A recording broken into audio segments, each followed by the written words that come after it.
Already మనందరికీ బాగా తెలిసిన విషయం $100,000 దాని మీదైతే ఓ జడ్జిమెంట్ వచ్చింది. అండ్ దీని మీద గవర్నమెంట్ ఎలా రియాక్ట్ అవ్వబోతుంది? అండ్ ఫ్యూచర్ లోపల ఎలాంటి ఇంపాక్ట్ ఉంటాయి? అండ్ దీని వలన అసలు నిజంగా లాభం పొందిన వాళ్ళెవరు? ఫ్యూచర్‌లో లాభం పొందే వాళ్ళెవరు? నష్టం జరిగేదెవరికి? సో, దీని గురించయితే ఈ వీడియోలో అయితే డిస్కస్ చేద్దాం. సో, ఇంకెవరైనా కొత్తగా మన ఛానెల్‌ని చూస్తున్నట్లయితే తప్పకుండా సబ్స్క్రైబ్ చేసుకోండి. వీడియోనైతే లైక్ చేయండి. ఎవరికైనా యూజ్ అవుతదనుకుంటే షేర్ చేయండి. సో, ఇంక మనం టాపిక్‌లోకొచ్చినట్లయితే ఆల్మోస్ట్ లాస్ట్ సెప్టెంబర్‌లో అనుకుంటాను. ఒక 2 డేస్ మాత్రం చాలా వరకు హర్రీ అయ్యారు యూఎస్ఏలో అందరూ. అంటే ట్రంప్ ప్రొక్లమేషన్ మీద సైన్ చేయడం అండ్ $100,000 అది యూఎస్ఏలో ఉన్న వాళ్ళకి కూడా వర్తిస్తది అని చెప్పడం.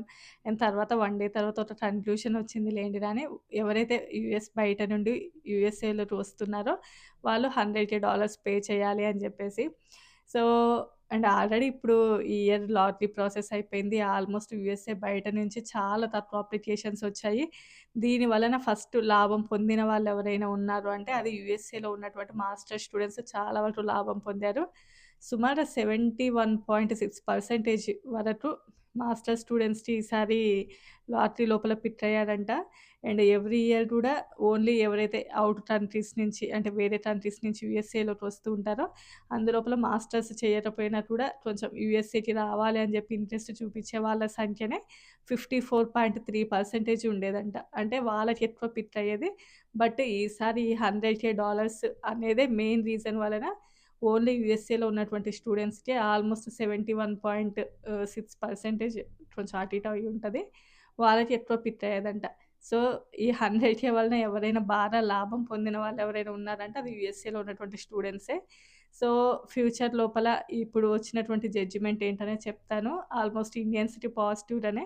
ఇండియన్స్‌కి పాజిటివ్‌గా అని చెప్పలేము. ఎందుకంటే ఇప్పుడు మాస్టర్స్ స్టూడెంట్స్‌కి లాభం జరిగింది కాబట్టి అందులోపల ఇండియన్స్ చాలా మందున్నారు. బట్ ఏది ఏమైనా కూడా స్టూడెంట్స్‌కైతే ఎక్కువ లాభం చెందింది. అండ్ ఎవరికి నష్టం జరిగిందంటే పాపం ఎవరైతే యూఎస్ఏకి రావాలి అనుకుంటున్నారో ఔట్ కంట్రీస్ నుంచి ఈసారి ఇండియన్సే కానియండి, ఏ ఇతర కంట్రీ వాళ్ళైనా కూడా వాళ్ళకి మాత్రం ఈసారి చాలా వరకు కూడా అవకాశాలైతే తగ్గిపోయాయి. అది చాలా నెగెటివ్ అండ్ కొంతమంది లే ఆఫ్స్ జరిగిన వాళ్ళు అండ్ ఆల్రెడీ యూఎస్ఏకి ఎలిజిబిలిటీ ఉన్నా కూడా ఈ $100,000 గురించి చాలా భయపడిన వాళ్ళున్నారు. ఆర్ఎఫ్ఈస్ పడతాయని జెప్పేసి. సో, అంటే ఆల్మోస్ట్ ఆర్ఎఫ్ఈస్ పడుతున్నాయి. 100,000 వాళ్ళకి కూడా వర్తిస్తదని జెప్పి అండ్ చాలామంది బయట నుంచి వస్తున్నప్పుడు కూడా ఈ $100,000 గురించి అడిగారు అని రీసెంట్ టైమ్‌లో గూడా విన్నాము. సో, వాళ్ళందరికీ గూడా ఇప్పుడు ఈ న్యూస్ వలన చాలా వరకు పాజిటివ్ అండ్ నెగెటివ్ అని చెప్పలేము. బట్ ఈసారి మాత్రం స్టూడెంట్స్ చాలా వరకు లాభం జరిగింది. మళ్ళీ ఒకవేళ ఇది లేదు, ఇంకా దీని మీద ఎలాంటిది లేదు అనంటే మళ్ళీ ఫ్యూచర్‌లో యథావిధిగా ఉంటది. అంటే మళ్ళీ ఔట్ కంట్రీస్ నుంచి వచ్చే వాళ్ళకి మంచి పాజిటివ్ ఉంటది. అండ్ యూఎస్ఏలో ఉన్న వాళ్ళకి కొంచెం అవకాశాలు తగ్గిపోవచ్చు. ఈసారి స్టూడెంట్స్‌కి ఏంటంటే ఓకే. హెచ్-1బీ మీద చాలా వరకు హోప్స్ పెట్టుకున్నారు. చాలా మందికి వచ్చింది. అండ్ ఇంకా ఈ వేజ్ లెవెల్ దానిని బేస్ చేసుకొని కూడా సరే వాళ్ళకి నిజంగా సాలరీస్ అంత ఉన్నాయా? లేవా? ఆ విషయం పక్కన పెడితే లెవెల్ 4 అంటే లెవెల్ 1లో ఉన్న వాళ్ళకి 19% 17% పిక్ అయ్యేదంట అంతే.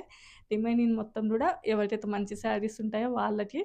సో, ఏది ఏమైనా కూడా ఈసారి ట్రంప్ తీసుకొచ్చినటువంటి ఈ ప్రొక్లమేషన్ ఈ $100,000 వలన యూఎస్ఏలో ఉన్న వాళ్ళే చాలా వరకు లాభం పొందారు. అంటే ఆల్రెడీ యూఎస్ఏలో ఎవరైతే స్టే చేస్తున్నారో, ఎవరైతే హెచ్-1బీస్‌కి ట్రై చేస్తున్నారో, నాకు తెలిసిన వాళ్ళు హెచ్-1బీ మీద వాళ్ళ వైఫ్ వచ్చింది. హెచ్-4 మీద వాళ్ళ హస్బెండ్ వచ్చారు. లాస్ట్ 4 ఇయర్స్ నుంచి బాగా స్ట్రగుల్ అవుతూ ఉన్నారు. ఎన్ని సార్లు హెచ్-1బీ ఏసినా కూడా రాలా. ఇంకా ఈసారి అసలు ఇంకా జాక్‌పాట్ అని అనుకోవచ్చు. అదృష్టం అట్లా కలిసొచ్చింది. అలాంటి వాళ్ళు చాలా మంది ఉన్నారనుకుంటాను నాకు తెలిసి. సో, అంటే ఈ 100,000 వల్లనే వాళ్ళు అంటే కాంపిటీషన్ చాలా వరకు తగ్గింది. ఆల్మోస్ట్ యూఎస్ఏలో ఉన్న వాళ్ళే ఇంట్రెస్ట్ చూపించారు. సో, వాళ్ళకి ఆల్రెడీ ఇండియాలో ఎక్స్‌పీరియన్స్ ఉంది. బట్ డిపెండెంట్‌గా వచ్చారు కాబట్టి ఇక్కడికి ఖాళీగా ఉండాల్సొచ్చింది. సో, ఈ ఇయర్ వాళ్ళకి హెచ్-1బీ పిక్ అయింది. అలాంటి వాళ్ళు చాలా బట్ ఒకప్పుడు ఇనీషియల్‌గా ఏంటి ఎవరైనా హెచ్-1బీని ఫైల్ చేసుకోవాలంటే $5,000 నుంచి $10,000 మాక్సిమం. ఈవెన్ యూనివర్సిటీస్‌కి అలాంటి చోటైతే ఇంకా చాలా తక్కువనే ఉంటది. అంత ఉంటది ఫైలింగ్‌కి. బట్ ఒకేసారి 100,000 కట్టాలి అనంటే అసలది అంత ఈజీ విషయం కాదు. బట్ యూఎస్ గవర్నమెంట్ ఏంటంటే, అంటే ఇక్కడ వాళ్ళకి మనీ లేకనో, లేకపోతే ఈ మనీ మీదనే మొత్తం రన్ అవ్వాలి అని కాదు గానీ, చాలా వరకు బయటి నుంచి అంటే వేరే కంట్రీస్ నుంచి ఎక్కువ పీపుల్ యూఎస్ఏకి రావడం అండ్ ఇక్కడ చాలా వరకు కూడా కొన్ని యాక్టివిటీస్ చేస్తూ ఉండడము అండ్ ఎవరైతే ఫారెన్ యూఎస్ఏ పీపుల్ ఉన్నారో వాళ్ళ యొక్క జాబ్స్ వీళ్ళు తీసుకోవడం ఇలాంటివి చాలా వరకు జరుగుతున్నాయి కాబట్టి ముందసలు ఈ ఇమిగ్రేషన్‌ని కట్టడి చేయాలి. సో, ఈ బయటి కంట్రీస్ నుంచి వచ్చేటటువంటి ఇమిగ్రేషన్‌ని ఆపాలి అనంటే ఇలాంటిది ఏదైనా ఒక రూల్ తీసుకురావాలని చెప్పేసి 100 తీసుకొనొచ్చారు.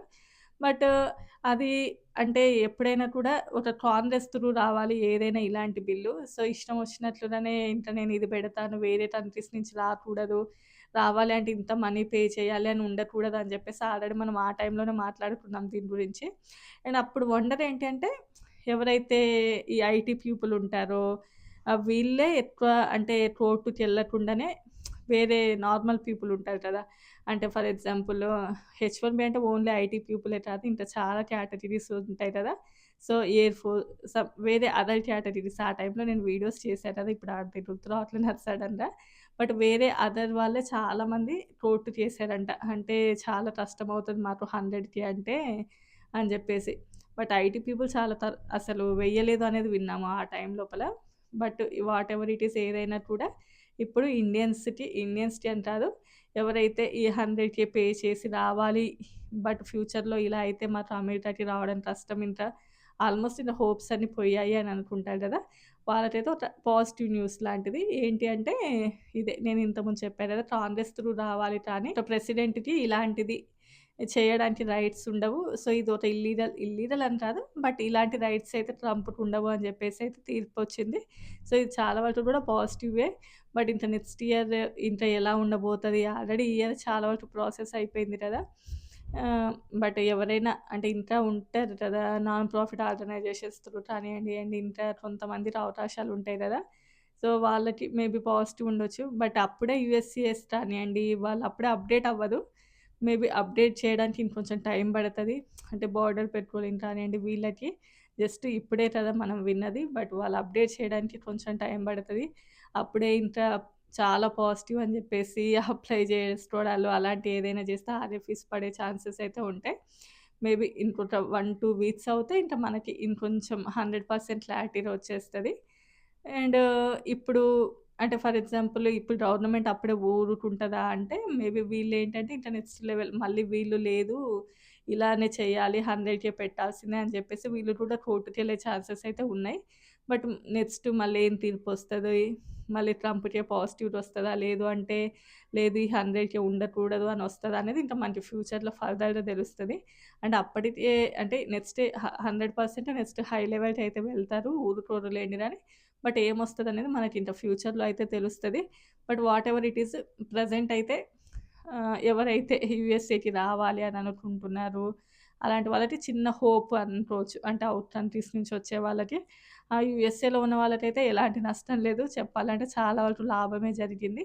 అండ్ ఈవెన్ ఈసారి అప్లికేషన్స్ బయటి నుంచి 37% వరకు తక్కువొచ్చాయి. అంటే బయట నుంచి కాదు. నార్మల్ అప్లికేషన్సే 37% తక్కువొచ్చాయంట. ఆల్మోస్ట్ వచ్చిన అప్లికేషన్స్ అన్నీ కూడా యూఎస్ఏ నుండే వచ్చుంటాయి.